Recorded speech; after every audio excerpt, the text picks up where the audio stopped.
Muy buenas tardes, amigos, bienvenidos a una nueva emisión de El Origiverde, donde resuena el origen, programa 199, jueves 22 de marzo 2018, estamos en vivo, hoy sin Fernanda, que está con cuestiones en la universidad, así que Fernanda, te mandamos un beso y abrazo, por ahí nos está escuchando.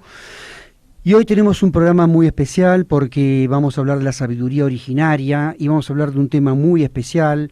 Para ello tenemos en el piso a alguien muy especial que es Milton Rojas Gamarra, licenciado en Físico, Matemáticas y magíster en Ciencia, especialidad en Física, originario del Cusco, Perú, que nos hablará sobre arqueoastronomía, la etnociencia y la cosmovisión andina e incaica con énfasis en la matemática ancestral. En realidad nos va a hablar básicamente de la arqueoastronomía y la matemática inca. ¿Qué tal, Milton? ¿Cómo estás? Gracias por venir.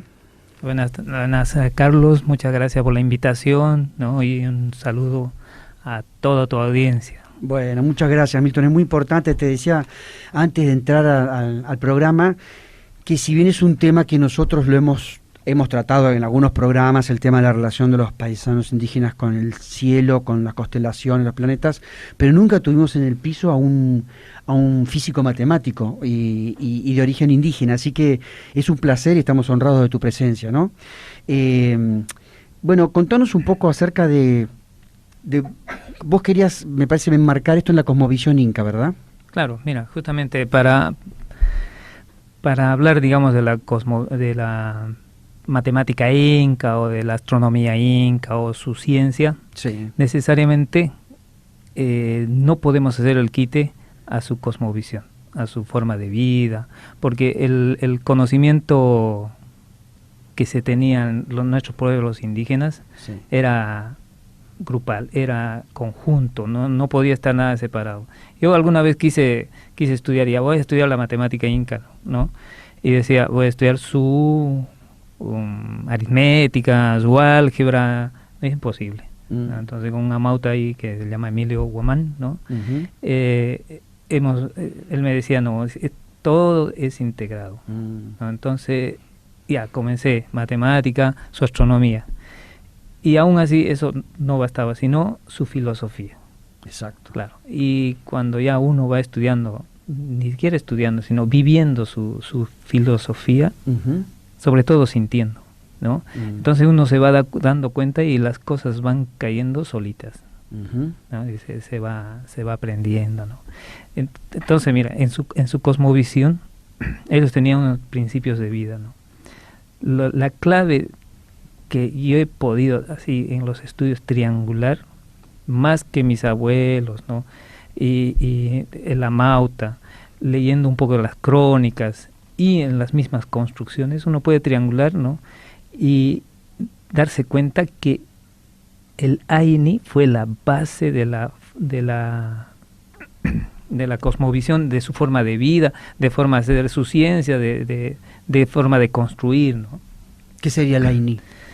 El Aini es difícil de entender porque no podemos traducirlo. Cuando yo voy diciendo, ya, Tahuantinsuyo, ya es un estado, ya se me viene todo lo que es estado, ¿no?, a la cabeza y parece que está mal, ¿no? O que el estado y el pueblo, ¿no?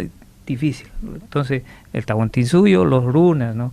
Ahora, el Aini podría llamarlo reciprocidad. Sí, es lo que habitualmente se conoce como, ¿no? Claro, sí, claro. Pero habría que poner apellido a esta reciprocidad, sí, ¿no? Porque en el occidente la reciprocidad es como si quiero lo hago, si quiero no, es una opción. Ajá. En cambio, en el tiempo de nuestros ancestros, ¿no?, en el tiempo de nuestras culturas aún todavía se vive, ¿no?, es natural. Ni siquiera lo pienso. No es una opción, es algo que se da. Es algo que se da, pero no porque yo necesito dar la reciprocidad porque él me dio, sino no está ni en el pensamiento, ya está, claro, incluido, es natural. Exacto. Ayudo, ya colaboro, sí, pero sí. Entonces cuando uno entra a esa vivencia, ya vas teniendo una parte de la ciencia. El otro principio es que todo en la naturaleza vive. Pero eso tiene que ser, no porque te lo han dicho, ¿no? Para los pueblos indígenas la Pachamama vive, ¿no? Sí. Entonces tú estás sabiendo. No, tiene que estar interiorizado. tiene que ser así como natural. Por eso le hacían sus ceremonias, pues, al sol, al agua, a la Pachamama, ¿no? Porque en su Aini, porque también había el Aini con los objetos celestes, con la Pachamama, ¿no? ¿Por qué? Porque es algo más, pues, que vive. Y entonces había que hacer reciprocidad, ¿no? Entonces hacen las ceremonias con la Pachamama, hacen la ceremonia del Taita Inti, cuando vas a cosechar, cuando vas a sembrar, ¿no? Entonces, ¿por qué? Porque estás mentalizado que la Pachamama y los cuerpos celestes viven, todo vive. Entonces tienes que relacionarte con alguien que vive. ¿Y Exacto. cómo te relacionas? En Aini. En Aini. Okay. Sí. ¿No? Sí, y sí. había dos formas de relacionarse en tiempo de los incas, ¿no?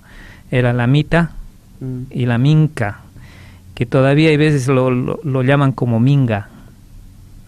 De repente al sur de Chile se escucha, de repente... Que es como la cosa como el trabajo comunitario. El trabajo comunitario. Sí. La minca. La minca. Claro, a la G le cambiaron los españoles, pero lo mismo, Sí. minga. Sí. Porque algunas crónicas también dicen en vez de inca, inga. ¿No? Entonces, ya. Ese trabajo comunitario de igual a igual, de familia entre familia, ¿no? Y la mita era el trabajo entre... Ahí voy a traducir al español también, el Estado, los que gobiernan en ese momento, sí. ¿no? Y el pueblo. Correcto. ¿Ya? Pero cuando uno en esa relación pone el Aini, entonces ya no es tan así los que gobiernan, porque si el que gobierna tiene metido en su cabeza que o ya interiorizado el Aini, tiene que ser recíproco al pueblo. Claro. Entonces tú no puedes someterlos, sino tiene que ser uno a uno. Un ida y vuelta, ¿no? Un ida y vuelta, sí. claro. Bien. Claro. Entonces ya es otra la visión, ¿no? Y bueno, entonces si tienes hay más principios, ¿no? Dualidad también, ¿no? Pero con esos dos uno ya puede hacer ya puede ver, digamos, el cosmos, su astronomía, su matemática, ¿no? Por ejemplo, en la astronomía ya uno ve que lo que tenían abajo tenía que ser arriba. Entonces... Como es arriba es abajo, como decían los antiguos, ¿no? Claro, entonces tenían la constelación de la llama. ¿Y qué hacía la constelación de la llama? Era la que protegía todas las llamas, ¿no? Abajo, ¿no? Y decían sus leyendas. Después había otra constelación que se llamaba, digamos, la constelación... La de los 7 cabritos. La de los 7 cabritos, que sí. Las Pléyades, ¿no? Las sí. Pléyades, que le llamaban el Colca. Colca, sí. Entonces, para ellos era su constelación más importante. Sí, porque justamente en solsticio era como que salía la primera salida heliaca de esa constelación. Y había un amauta en el Coricancha, que está en Cusco, que todos los días antes de que salga el sol miraba pues a esa constelación, porque cierta parte del año se pierde esa constelación, y entonces la primera vez que aparecía por el horizonte en la mañana comenzaba su año nuevo, y era justamente próximo al solsticio de junio, ¿no? Decime una cosa, ¿te voy a hacer una pregunta, Milton? Por eso. Siempre una cosa que me intrigó a mí, porque yo creo que, digamos, incluso después si tenemos tiempo te quería hacer una pregunta sobre los mayas, si tenemos tiempo, si no será para otro programa. La forma que ellos tenían, sus astrónomos o la gente que ellos tenían especializados en ver el cielo y estudiar el cielo, las constelaciones y demás, que creo que tenían especialistas, ¿no? En eso, ¿no? Claro. Sí. Ahora, ellos simplemente esto lo hacían observando simplemente, o había algún otro tipo de tecnología que hoy se ha perdido, se desconoce, o simplemente era así, mirando y con alguna otra cosa más que ellos hacían. Claro, no sé si hacían alguna ceremonia, esto que vos decís, ¿no? Que no se podía entender al cielo sin esta filosofía, sin estos principios, ¿no? Sin la cosa de lo que todo vive, que el Aini, ¿no? Claro. Claro, mira, no había obviamente un telescopio que podía mirar, ¿no es cierto? Pero, claro, tenían sus espejos de agua, digamos, para ver las constelaciones de noche. Eso es correcto. Y claro, ha sido simple observación, pero no solamente, digamos, los amautas eran tan especialistas, ¿no? Claro que dominaban el tema, ¿no? Pero la gente de campo también debía saber, ¿no? Y en las provincias también debían saber, porque no había pues formas de comunicación como las que hay ahora, y la parte de los incas, ¿no es cierto?, los gobernantes y los mismos del pueblo tenían que hacer sus ceremonias porque tenían que hacer la reciprocidad en ciertas épocas del año. Y entonces decir y mandar hoy día va a ser el Inti Raymi, no era tan fácil, porque aun cuando han hecho más de 20.000 kilómetros del Capajñán, digamos, de sus caminos, ¿no? Sí. Pero hacer la comunicación no fue tan fácil, ¿no? Entonces ellos en cada región trataban de hacer sus relojes solares para ver qué día se hacía el Inti Raymi, por ejemplo, o se festejaba diferentes fechas, ¿no? Entonces, claro, cuando veían la sombra en cierta esquina, ¿no?, se hacía el Inti Raymi, y todos los suyos, ¿no?, en el tiempo inca hacían el mismo día, pues, la ceremonia. Claro. Y cuando vos mencionaste los espejos de agua, porque acá también en el actual territorio argentino, hace poco, incluso algunos gente originaria lo ha dicho esto, ¿no? Que lo que acá se llaman los morteros, que creo que allá también, ¿no? Los morteros, que generalmente siempre en las culturas agrícolas se lo ha visto como que ellos, bueno, hacían aplastaban sus semillas, hacían para cocinar, digamos, después, claro, ¿no? Sin embargo, lo que se sabe es que justamente ellos llenaban eso con agua, y de noche veían reflejado ahí las estrellas para entender un poco más el cielo, ¿no? Es correcto eso. A eso te referís con los espejos de agua. Claro, eso se dice, ¿no? Y también en algunas crónicas se habla, ¿no? Pero de repente hacían pozas más grandes, ¿no? Para ver más grandes, reflejado, y por poder armar sus figuras, porque trataban de encontrar sus animales en las estrellas. En las estrellas. Entonces, claro, está la llama, el jampato, que es el sapo, la culebra, ¿no?, el machajoy, ¿no? ¿Y para qué? Para que hacer un símil y para hacerle ceremonias, porque trataban de comunicarse con lo... O sea, esta idea tuya es muy reiterada, ¿no? Que ellos querían que arriba estuviera organizado como está abajo, o viceversa, ¿no? Más o menos, claro. Más o menos, que hubiera una correspondencia, por ejemplo, digamos, ¿no? La Vía Láctea, sí, la llamaban Chascamayo. Chasca es estrella, Mayo es río de estrellas. El río de estrellas, ¿no? Entonces, más o menos, por la ruta que tiene cerca al Cusco, un río que se llama Vilcamayo, que Vilcanota le dicen. Sí. Tiene Vilcanota, más o menos la dirección, pues, ¿de la Vía Láctea? De la Vía Láctea, ¿no? Entonces está algo como reflejado, ¿no? Mirá vos, qué interesante eso, ¿no? Entonces, pero era cosa de comunicarse.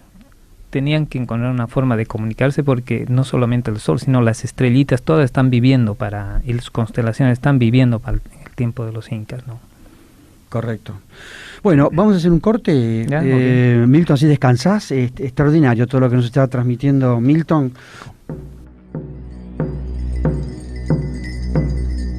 Nos está escuchando el Orejiverde desde la 91.9 Mantra FM. 91.9 Mantra FM.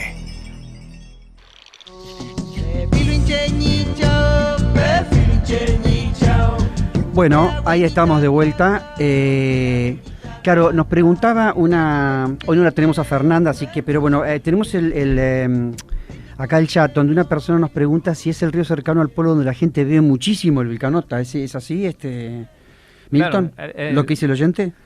Claro, sí, es el Vilcamayo, que está en el Valle Sagrado de los Incas. O sea, uno va, sí, sube Sacsayhuamán, ¿no? Sí. Da la vuelta al otro lado y ya está el Valle Sagrado, ¿no? Ajá. Y es el río que pasa por abajo de Machu Picchu. Exactamente. Claro. Y que es el que replica la Vía Láctea, digamos. Que es el que replica la Vía Láctea. ¿no? Interesante eso. Eso no lo sabía eso. Dime, bueno, y háblanos un poquito de la matemática inca, Milton. Yo seguiría con el tema astronomía. Sí, hay harto, sí, bueno. Pero bueno, ya lo vamos a hacer. Mira, muchos han estudiado, digamos, la matemática, sobre todo parte de matemáticos de Italia. Ajá. Pero hay varias versiones, digamos. La matemática la hacían en dos formas, una con la yupana. Sí. Y hay dos tipos de yupana, que es la yupana de Guamán Poma, que son unos casilleros, Sí. así como estas. Ajá. Más o menos, ¿no? Ahí está, perfecto. Unos casilleros. Sí. Y había la yupana arqueológica, que todavía no está bien estudiada, está la arqueológica. Sí. Y igualmente en los quipus. Los quipus también está algo estudiado, pero digamos no hay el champoleón que haya descifrado lo que significa los quipus, sobre todo los que no son matemáticos. Los quipus matemáticos sí son un consenso, porque son en nudos y se va contando en sistema decimal desde abajo para arriba. Ajá. Entonces, si abajo hay 3 nuditos, es el número 3, ¿no? Si más arribita hay 2 nudos, ya es el 23. Si más arriba hay un 1, el 123, ¿no? Un nudito. Si hay un espacio vacío, es el 0, ¿no? Entonces, así se van contando, digamos, o se va poniendo el sistema de numeración en el quipu. Ahora que mencionaste el 0, ¿ellos tuvieron noción del 0, los incas, o no? Tenían la noción, pero sin anudar. O sea, sin ponerle un nudo y poner un espacio vacío.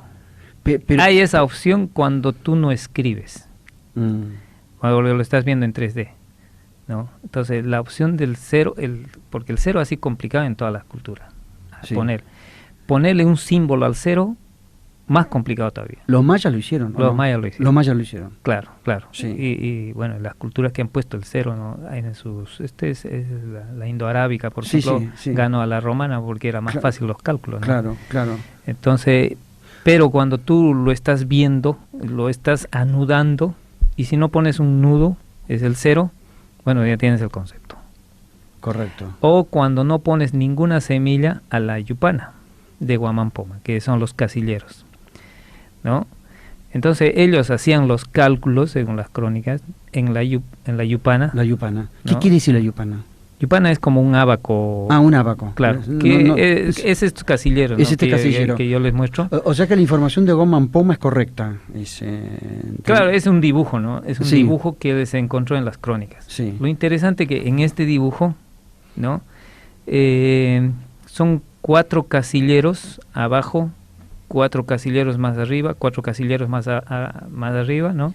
Y en los 4 casilleros, en la primera columna está 5 redondos, en la otra está 3, en la otra está 2 y en la otra está 1. Interesante que no está el 4. No está el 4. ¿Y eso qué significaría? ¿No? Y yo lo he visto que se hace más fácil los cálculos sin el 4. Ah, sin el 4. ¿No? Siendo el 4 un número sagrado, ¿no? Eso, pero le facilita el cálculo, pero está el 1, el 2, el 3, el 5, ¿no? Y son los primos. Wow. O los primeros números de la serie de Fibonacci. También, ¿no? Y claro, cuando hay varias hipótesis, ¿no? De estos estudios, pero la que saqué yo es que porque además de esto se tiene las semillas o las piedritas. Sí. Si uno pone una semilla en cada casillero, significa un número. Entonces hay que armar un sistema de numeración. Entonces por ahí tengo en una revista de etnomatemática un artículo sobre el sistema de numeración inca, si ahí lo pueden leer, ¿no? Bien, esto lo vamos a informar después, pues ya estamos terminando, Milton, desgraciadamente, ya terminó el tiempo. Claro. Pero has sacado un libro vos sobre matemática inca, ¿no? También. ¿Va a llegar a Buenos Aires ese libro? Por supuesto. Bueno, nosotros lo vamos a difundir. Vamos a difundirlo por la radio, por nuestro diario. Vale. Y vamos a estar a partir de ahora en contacto Acá Kiraus nos dice, sí, seguro conocían el cielo antes de los árabes, Fibonacci también, wow. Interesante lo que nos has contado, Milton.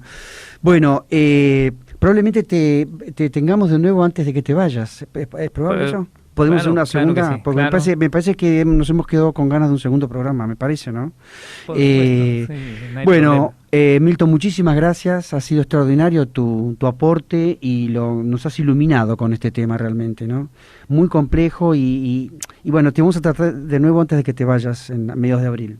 Ya, sí, no hay problema. Así que te agradezco mucho. Y vamos a despedirnos con una frase de un paisano tobacón de la comunidad de Miraflores, Chaco, Pablo Yorqui, que dijo: dicen que adentro del cielo hay luz. También hay luz adentro de ese cielo. Pero ¿quién conoce adentro de ese cielo? Puede ser también que haya una aptrada, pero ¿quién la conoce? Hasta el jueves que viene. Bueno, gracias.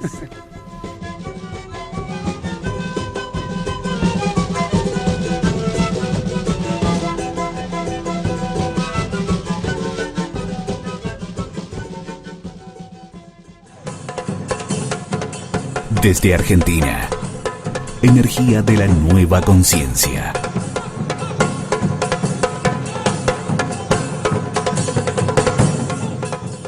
Mantra FM.